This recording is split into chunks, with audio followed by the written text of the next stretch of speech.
Radio Publique Africaine.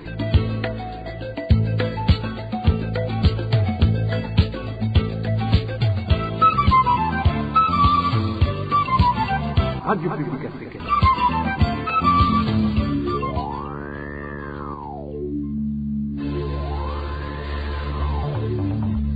C'est le moment de suivre le journal parlé en français. À la présentation, Onésime Dushimakite.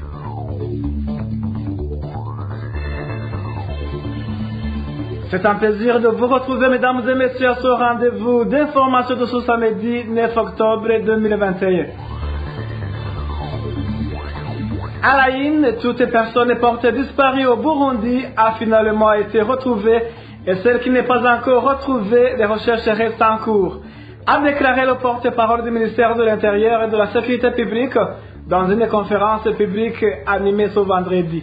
À la une également, les responsables de différents établissements scolaires en mairie de Bujumbura déplorent la décision du directeur provincial de l'enseignement, leur interdisant de renvoyer les élèves pour nos paiements du minéral. Dans le mini-magazine au cœur de la société d'aujourd'hui, nous vous parlons des facteurs à l'origine de la diminution progressive de la production du thé au Burundi. Voilà pour le sommaire.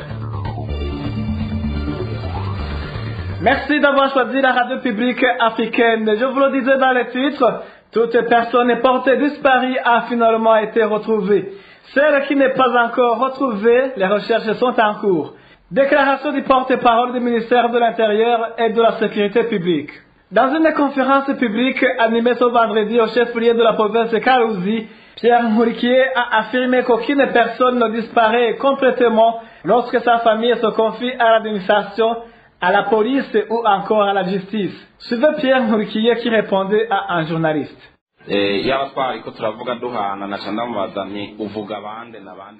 Si j'avais pu lui répondre directement, je lui aurais demandé de préciser de qui il s'agit exactement. Tout ce que je peux vous dire, c'est que quand il arrive que quelqu'un disparaisse, son entourage ou ses parents doivent le signaler plutôt aux autorités pour qu'elles les aident à le retrouver. La première étape consiste à avertir l'administration locale. Ils peuvent aussi recourir au comité mixte de sécurité, à la justice ou alors aller en informer les officiers de la police judiciaire.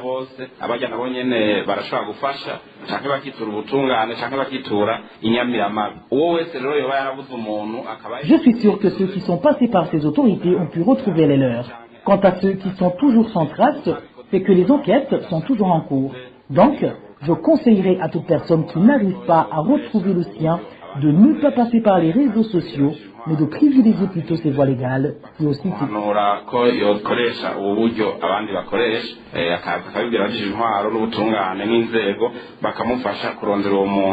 Par rapport à la mesure du ministre de l'Intérieur qui consiste à suspendre dans les fonctions des administratifs qui marient illégalement ou encore qui ont plus d'une femme, le porte-parole de son ministère Pierre Nkurikiye souligne que la mesure est irréversible, applicable à toutes catégories de fonctionnaires. Suivez encore une fois Pierre Nkurikiye.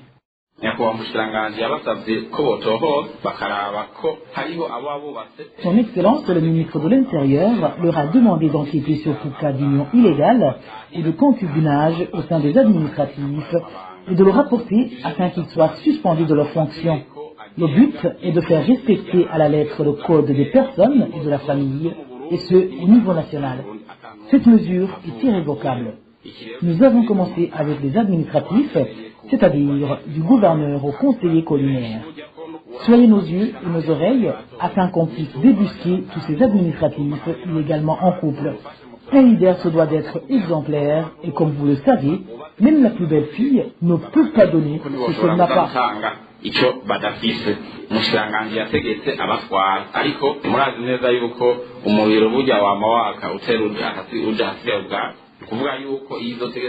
L'eau coule vers la rivière. Le ministre a donné des injonctions au personnel sous sa tutelle, mais lui aussi reçoit des ordres de ses supérieurs. Comprenez que cette mesure devra s'appliquer à tout citoyen.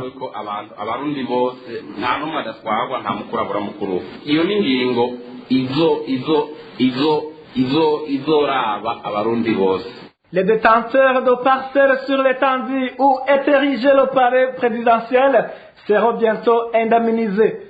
Tranquillise le ministère en charge des travaux publics. Toutefois, ceux qui sont en train de vendre ou encore de construire dans les parages du palais perdent leur temps et leur argent. Suivez à ce propos le porte-parole du ministère des Travaux publics. Je demanderai aux propriétaires des parcelles de ne pas passer outre la décision du président de la République. Ils doivent cesser de vendre ces parcelles, car tous ceux qui achètent les parcelles situées à cet endroit sont en train de se faire arnaquer. C'est la même chose pour ceux qui sont en train d'y ériger des maisons, car ils en sortiront perdants, car ils violent sciemment la loi. Pour ce qui est des indemnités, ils savent très bien qu'ils vont obtenir gain de cause, car le gouvernement est à l'œuvre pour les compenser. En page éducation, 1 milliard de francs burundais, le montant que le gouvernement débloque chaque année pour achat du matériel scolaire dans les bancs pupitres dans les écoles. Cependant, le ministère de l'Éducation demande une aide à la population pour subvenir aux besoins relatifs à l'équipement scolaire dont les bancs pupitres et les livres. Suivez à ce propos Liboire Bigirimana, porte-parole du ministère de l'Éducation et de la Recherche scientifique. C'était toujours au cours de la conférence publique animée par les porte-paroles ce vendredi.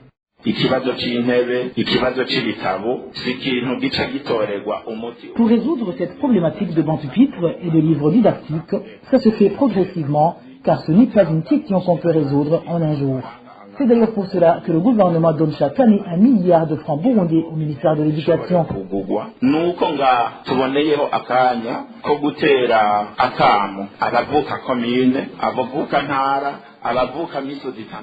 Je profite d'ailleurs de cette occasion pour lancer un appel aux natifs de telle ou telle autre province pour qu'ils contribuent pour l'achat de ces bancs pupitres, sans oublier les autres matériels didactiques comme les livres et autres.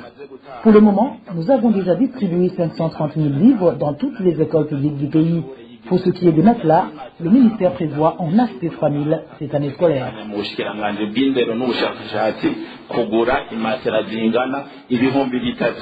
C'était Liboire Bigirimana, porte-parole du ministère de l'Éducation et de la Recherche scientifique. Courte pause, nous poursuivons avec la page Droits de l'homme. Le Conseil des droits de l'homme a décidé de nommer un rapporteur spécial sur la promotion des droits de l'homme au Burundi ce vendredi. Ce rapporteur sera chargé de surveiller la situation des droits de l'homme au Burundi, de conseiller le gouvernement burundais pour qu'il respecte les obligations en matière de droits de l'homme. De plus, le même rapporteur sera chargé de conseiller et assister la société civile et les commissions nationales indépendantes des droits de l'homme. Parlant toujours de ce rapporteur spécial des droits de l'homme, la nomination de ce rapporteur spécial pour surveiller la situation des droits de l'homme au Burundi est une bonne chose pour les Burundais. Ce rapporteur de l'ONU pourra continuer le travail de la commission d'enquête qu'il vient de remplacer. Propos de Vital Shimirimana, patron du Forum pour le renforcement de la société civile et force. Pour Vital Shimirimana, que ce soit les violations des droits de l'homme commises dans les années antérieures, que ce soit celles commises aujourd'hui, tôt ou tard, leurs auteurs devront comparaître devant la justice. Suivez Vital Shimirimana, président du Forum pour le renforcement de la société civile et force. Par sa résolution du 8 octobre, le Conseil des droits de l'homme des Nations Unies vient de décider la nomination d'un rapporteur spécial sur la situation des droits de l'homme au Burundi et un rapporteur spécial celui qui va continuer le travail entamé par la commission d'enquête des Nations Unies sur le Burundi. C'est une décision importante en ce sens qu'il n'y aura pas de rupture en ce qui concerne l'enquête sur la situation des droits de l'homme au Burundi et les violations massives des droits de l'homme au Burundi qui ont commencé en 2015 et ce rapporteur spécial va se baser sur le travail entamé par la commission et lequel travail dont les résultats seront conservés pour être utilisés maintenant et dans l'avenir afin d'amener ceux qui ont commis les crimes contre l'humanité à rendre compte. Nous sommes très satisfaits par cette nomination, même si c'est un mécanisme différent de la commission d'enquête, et c'est également un mécanisme important, en ce sens qu'il viendra notamment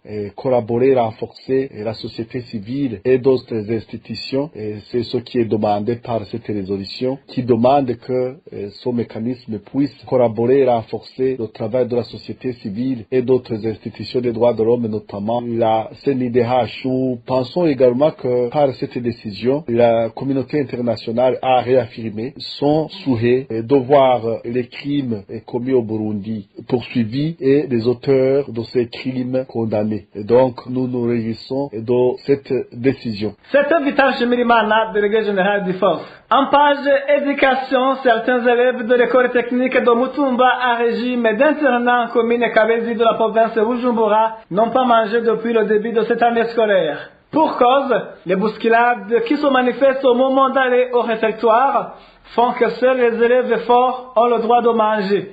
Les enseignants demandent à la direction de la dite école de résoudre ce problème. Le point avec Roger Duveremèche. Les enseignants de l'école technique de Mutumba à régime d'internat, située en commune Kabezi, affirment qu'il s'observe toujours des bousculades et des coups de poing entre les élèves au moment d'aller manger au réfectoire, que ce soit le matin, le midi et le soir, témoigne notre source.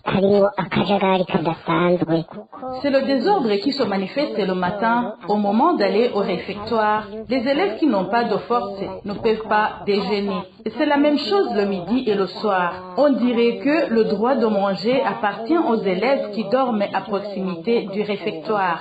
À cause de cette bousculade, certains élèves n'ont pas pu manger depuis le commencement de cette année scolaire. Certains élèves ont survécu grâce aux beignets qu'ils mangent avec de l'eau. Ils achètent ces beignets avec l'argent de poche que leurs parents leur avaient laissé. Ainsi, les enseignants demandent à la direction de cet établissement de rédiger des listes d'élèves pour bien organiser leur entrée dans la salle de réfectoire afin que tous les élèves soient servis. Concernant les bousculades qui se manifestent au réfectoire, en attendant que ce problème soit réglé, je proposerai à la direction de faire les listes d'élèves à l'entrée du réfectoire. On peut installer 13 tables à manger pour que les élèves mangent par équipe et à tour de rôle. Comme ça, tout le monde sera servi. À part ce problème, les enseignants de cet établissement craignent aussi que les élèves puissent attraper les maladies liées aux mains sales à cause de la saleté qui s'observe dans les dortoirs, le réfectoire, sans oublier les latrines. Dossier à suivre. Merci à toi, Eroge Duveremèche. Toujours en page éducation, les responsables de différents établissements scolaires en mairie de Bujumbura déplorent la mesure prise par le directeur provincial de l'enseignement, leur interdisant de renvoyer les élèves pour nos paiements du minéral. Cela encourage les irrégularités dans le paiement des frais scolaires, alors que ce sont les mêmes frais qui font fonctionner ces écoles. Le détail avec Francine Mahor.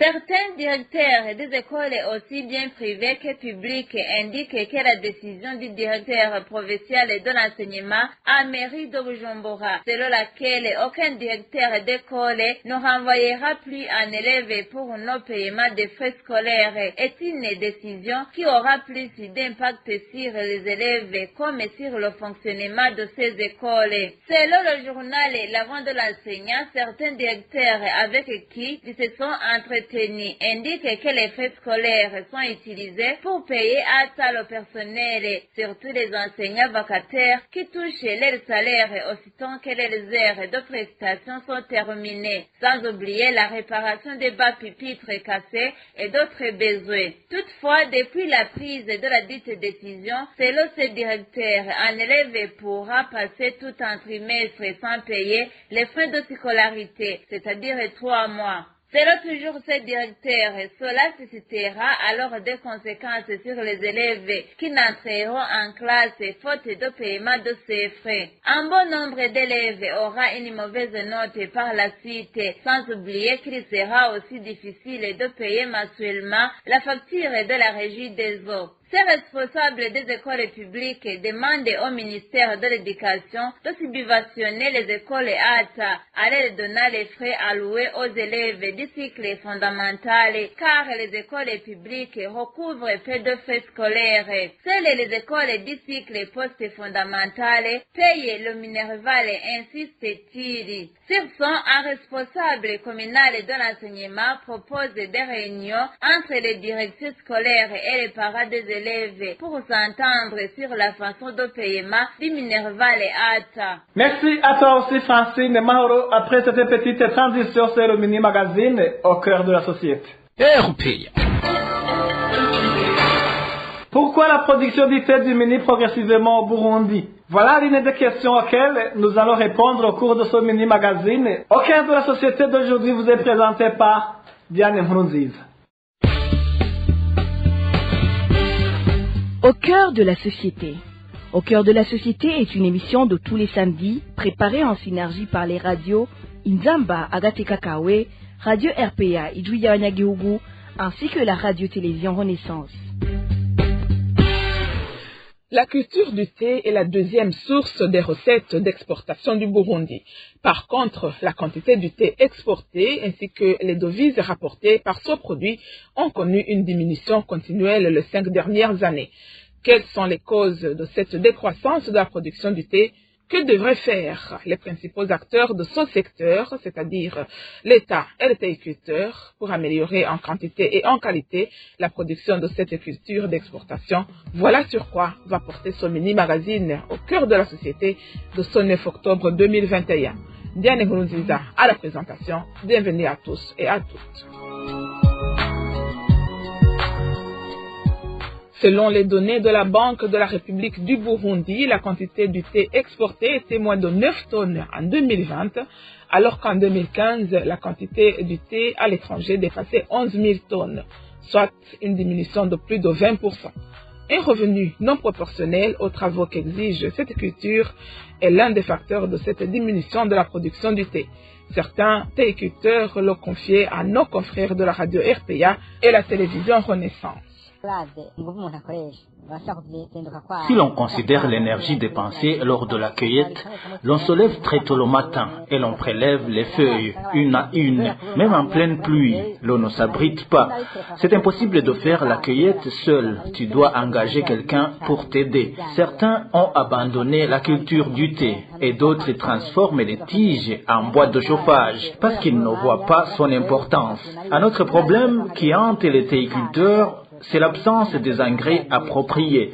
L'engrais fabriqué par fourmi n'est pas du tout efficace. L'engrais qu'on utilisait auparavant était beaucoup plus productif. Qu'ils augmentent alors le prix du thé chez les théiculteurs pour que nous continuions à travailler dans nos champs étant à l'aise.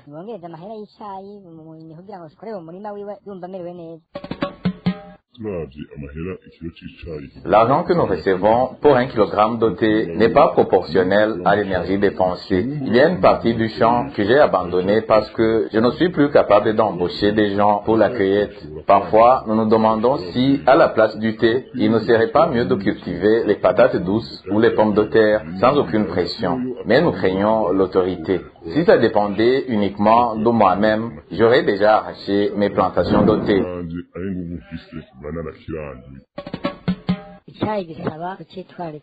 Le thé nécessite beaucoup d'entretien pour être productif. Quand vous ne faites la cueillette que rarement, le thé ne produit plus beaucoup de feuilles. Un autre obstacle, c'est l'engrais que le TB donne sous forme de crédit. Lors du paiement des thé-culteurs, nous sommes obligés de rembourser ces dettes et ça nous décourage. Il nous arrive même que nous n'acceptons plus ces engrais à rembourser. Le ministère ayant l'agriculture dans ses attributions n'ignore pas le désistement de certains thé-culteurs à entretenir leurs champs.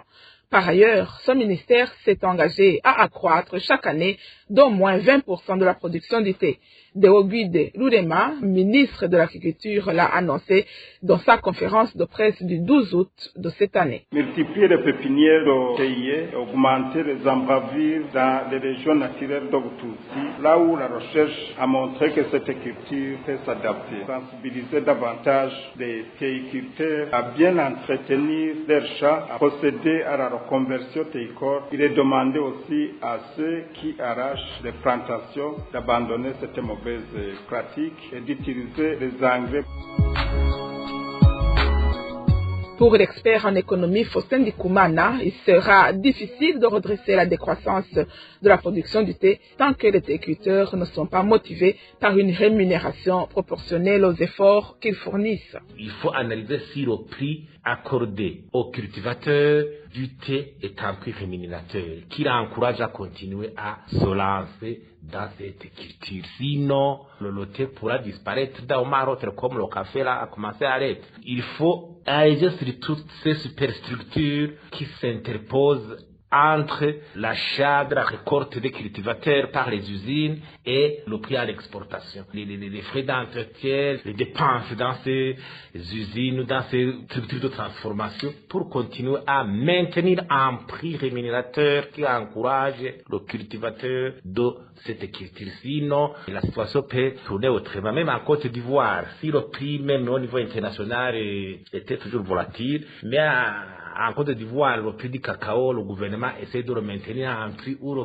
citoyen ou le paysan cultivateur ne sent plus ces chocs liés à ces perturbations du prix au niveau du marché international. Et c'est comme ça que ces cultures ont été entretenues, ont continué à procurer beaucoup de devises au pays.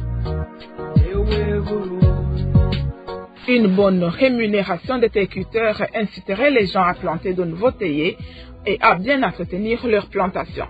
Le Burundi pourrait prendre l'exemple du Kenya, premier pays producteur de thé en Afrique et troisième au monde, qui donne 70% du prix du marché aux théiculteurs. C'est par ici que prend fin son mini-magazine au cœur de la société d'aujourd'hui. Diane Nkurunziza était à la présentation. Au revoir et bon week-end à tous. C'était l'émission Au cœur de la société. Merci à toi aussi Diane Nkurunziza. Merci mesdames et messieurs de nous avoir prêté oreille attentive. Ainsi s'achève cette édition. À la présentation, vous étiez avec Onésime Douchima Guizé. Bon week-end à tous.